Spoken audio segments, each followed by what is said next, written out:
fans. It is Wednesday, September 5th, and I was pretty much quiet yesterday on the Twitterverse. I did do my carcast in the morning, and I did my Periscope late in the afternoon, but I didn't do much as far as Big Brother feeds. I was just, I don't know, just not much to talk about, I don't think. Right now they are in a complete holding pattern, waiting to evict Scotty tomorrow night. I'm still surprised they're doing that, but then again, the way things seem to be set up, at this point, we've got 8 house guests, and 4 of them are L6, and 4 of them aren't. You've got JC, Sam, Haley, and Scotty. Those are the 4 that aren't.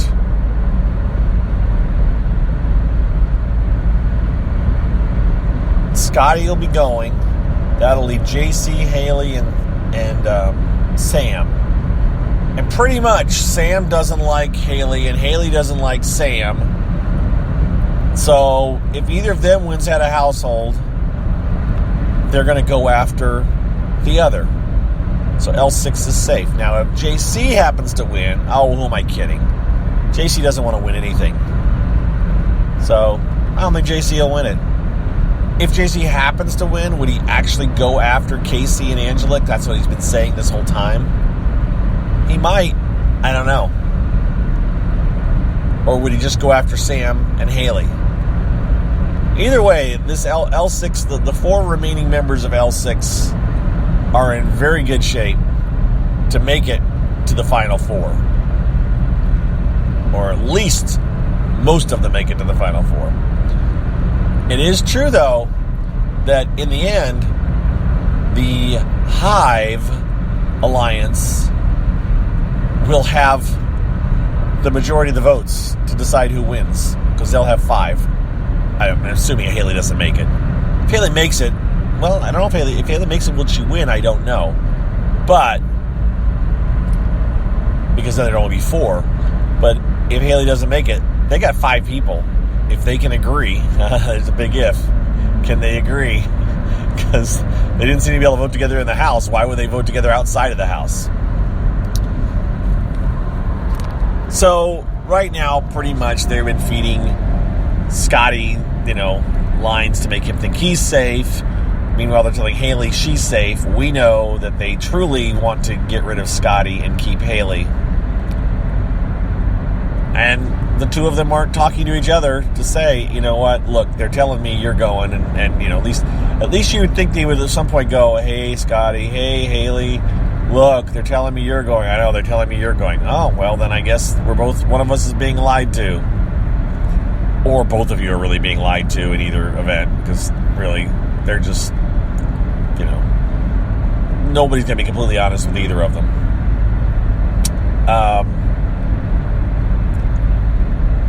And Brett is pretty much at the end of his rope with Sam.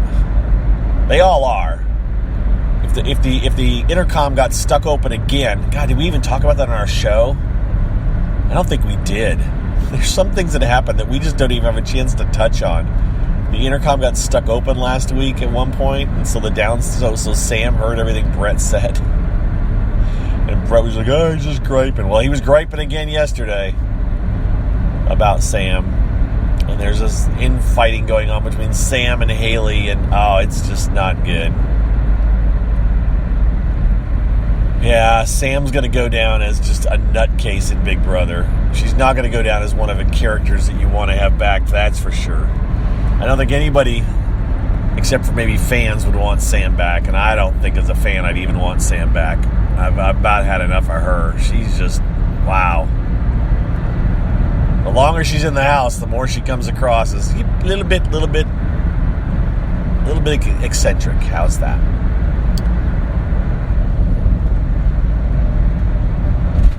So, a needle pulling thread. I don't know what else to tell you guys. It's Wednesday. They still got to go till tomorrow before Scotty's evicted. They were inside the house, locked down. And we're just marking time. That's what happens this time of year, though. That is what happens this time of year. We are marking time. Oh, I know. This has nothing to do with anything but for me. Welcome to Michelle. She is the newest subscriber to the Big Brother Gossip Carcast Patreon. Not the Big Brother Gossip Show. The Patreon just for this Carcast and for my Periscopes too, kind of. Welcome, Michelle. Thank you for signing up. Appreciate it. And I'll still do another big grand shout out of everybody sometime maybe this week. We'll see when. And I still haven't figured out, am I going to keep doing this after September? I don't know. Oh, here's a teaser I gave my... Yeah. I'll just leave it at this. But I need to talk to Scott and Colette.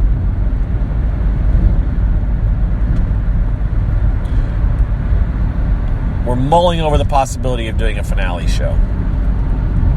How's that? It's not a no right now. Keep that in mind. Keep it on the down low. Don't tell Scott or Colette. Shh. And anybody who really does, I'm serious, don't tell Scott or Colette. Because I'll probably get yelled. Why are you talking about this? We haven't decided yet. Okay, that's true. We haven't. So I probably shouldn't have mentioned it. But right now, I'm not going to go back and delete this. So it'll just sit there.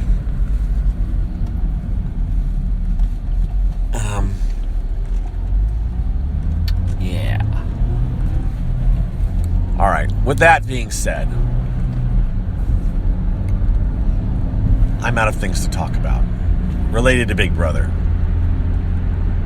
So what else can I talk about? All right, this is going to be... We're done talking about Big Brother now, okay? I'm done. We're going to give you a taste of other things that I would talk about if I weren't talking about Big Brother.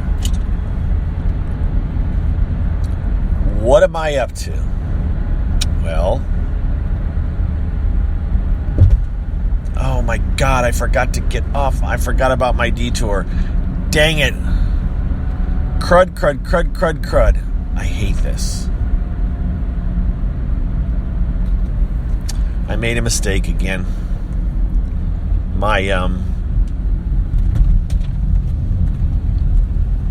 There's a detour right now. I did the same thing yesterday. I have to remember to get off about 15 miles where before I take an interstate like 25 miles every day or 20 some miles every day. And right now for this week, there's a place where the road's closed on my normal route in. And so in order to avoid that road being closed, I need to get off like with 15 miles left in my drive on the interstate. And I forget. And I forgot again today. So now I am having to take my detour, which will add a few minutes to my drive. This is life. This is the way it goes. So, yeah. All right. There's one little side note about me. And, I'm behind a truck full of watermelons. Probably going to a farmer's market. Is it Wednesday? It is Wednesday. They're going exactly the way I gotta go. I bet you money they're going to the farmer's market, which will be right on my drive. Great. I guess I'm stuck behind this guy all the way in. What else am I up to? Watching show-wise. TV shows. Not a lot. As I've said, I've watched Celebrity Big Brother, which is about a week from being over, and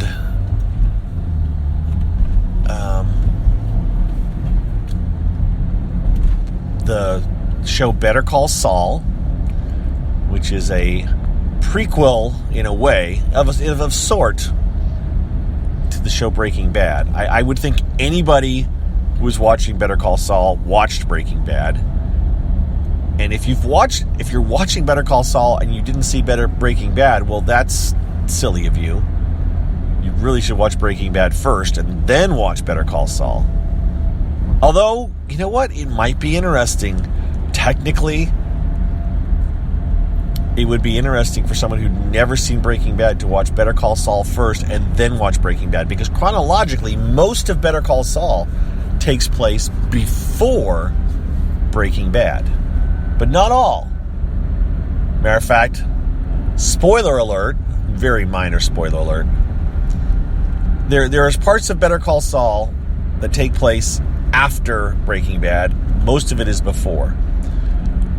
The last night's episode had a after part of Better Call Saul that could have been taking place at the same time as Breaking Bad. It's hard to tell.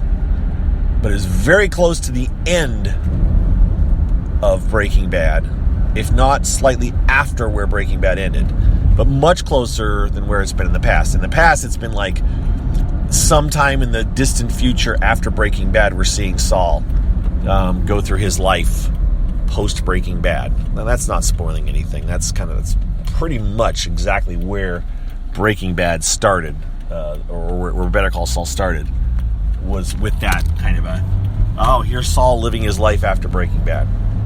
This is Saul preparing to live his life after Breaking Bad. So it's kind of interesting. And anyways, that was last night's episode. Part of it, a very small part of it actually, but it's really good. It's a really good show. Again, it's like in season 4 though, and those of you that haven't seen Breaking Bad, I don't remember how many seasons of Breaking Bad there was a lot though. So I'm watching that. That's good. And I'm reading about digital antennas to receive over-the-air television, because that's what I've been messing around with. And that sounds like really interesting reading, I'm sure, for most of you. It's way over my head as far as the technology. You don't realize the science behind antennas until you go to a website that's devoted to the science behind antennas. I'm like, I just want to know how to build this thing.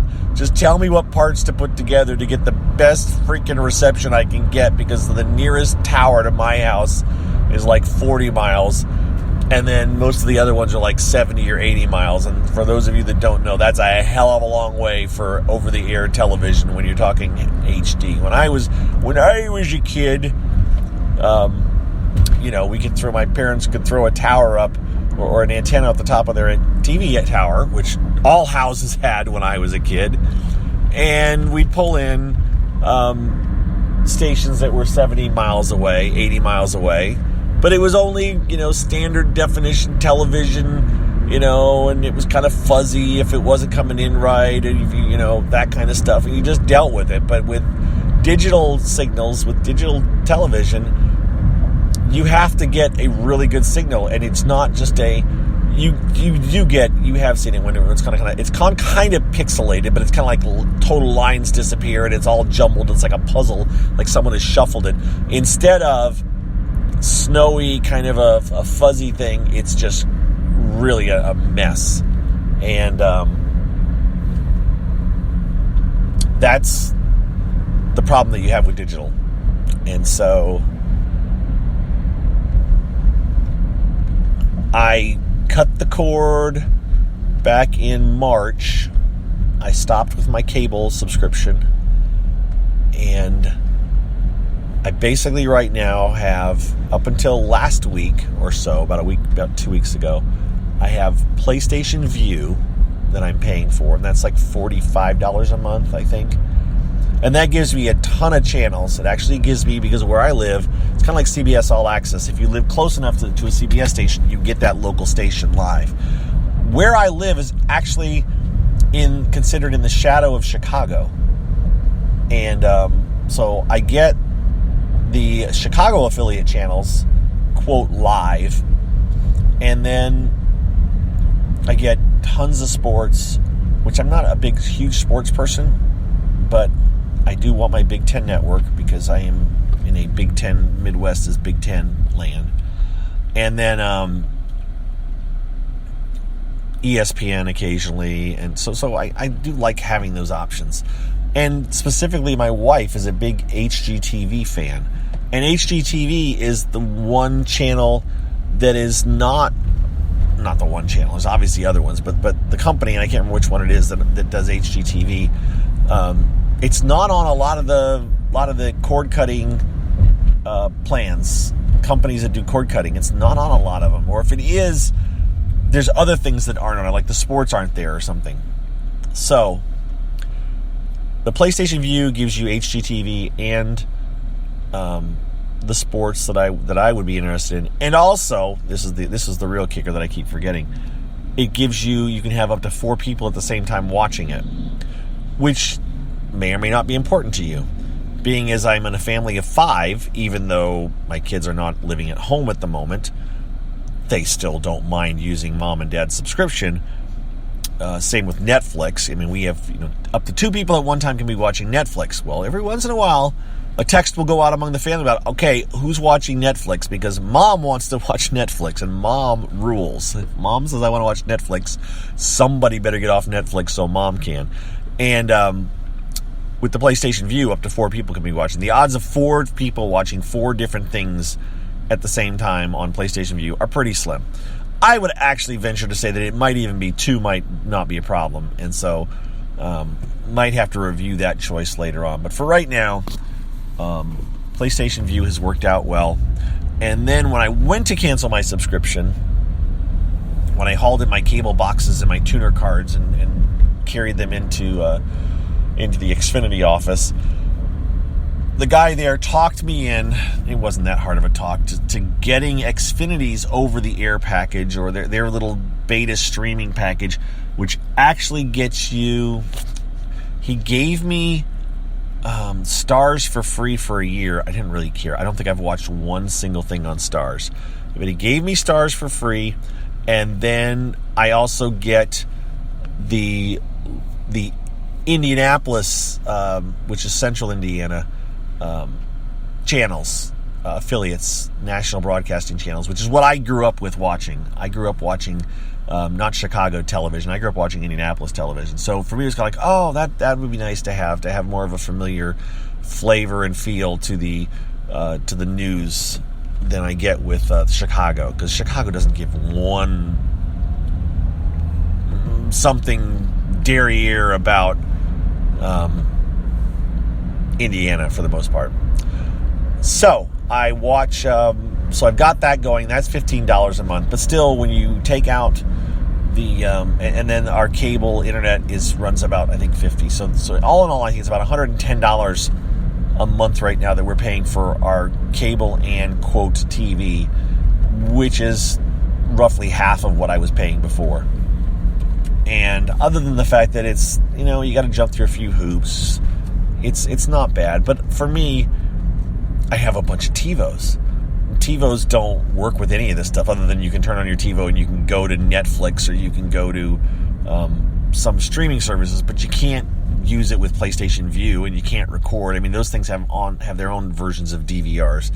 But I have these TiVos, which I paid really good money for, and I've gotten my money's worth out of them. No doubt about it. But they all have this, what's called lifetime service, so they keep working. They'll work forever.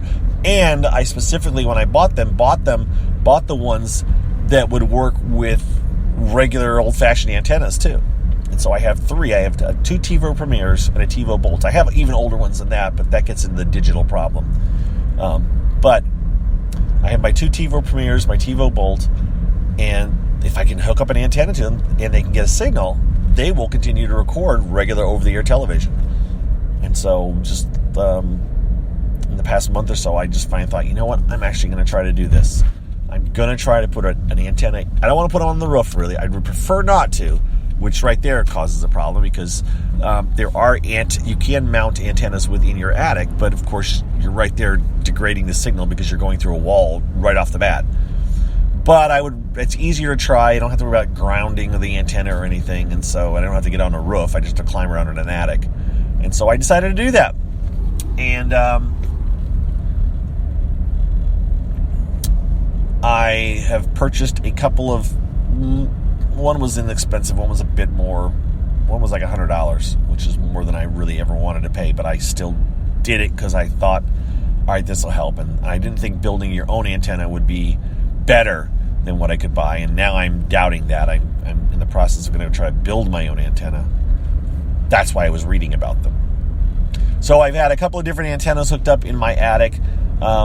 I actually am getting the nearest buy stations, and at nighttime when the atmosphere is better, I actually am picking up lots of Indianapolis stations, not as many as I would like, but this is, again, in an attic, and so it's been kind of cool to play around with. Thing is,